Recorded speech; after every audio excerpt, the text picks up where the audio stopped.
ഫ്രണ്ടിലോട്ട് എത്തൂലേ? വളരെ സന്തോഷത്തോടെ ഫ്രണ്ടിലേക്ക് പോയി അതിൻ്റെ ഫ്രണ്ട് വ്യൂ കാണാമെന്നൊക്കെ പറഞ്ഞ് വന്നതാണ്. പക്ഷേ ഭാഗ്യമില്ല. ഈ സൈഡിൽ നിന്ന് ഇവിടം വരെയുള്ള വ്യൂ മാത്രമേ ഇത് നമുക്ക് കിട്ടൂ. അണ്ടർ കൺസ്ട്രക്ഷനാണ് അടുത്ത മോണ്യുമെന്റ്. അതെ, അപ്പോൾ നമുക്ക് പോകാം. സജു, നമുക്കിവിടെ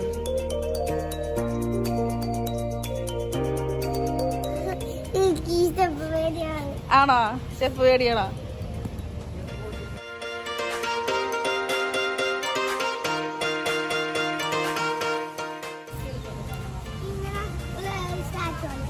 ഓക്കെ സച്ചു, എടുത്ത് ഫോട്ടോ എടുത്ത്. അവിടെ പണി നടക്കണേ. സച്ചു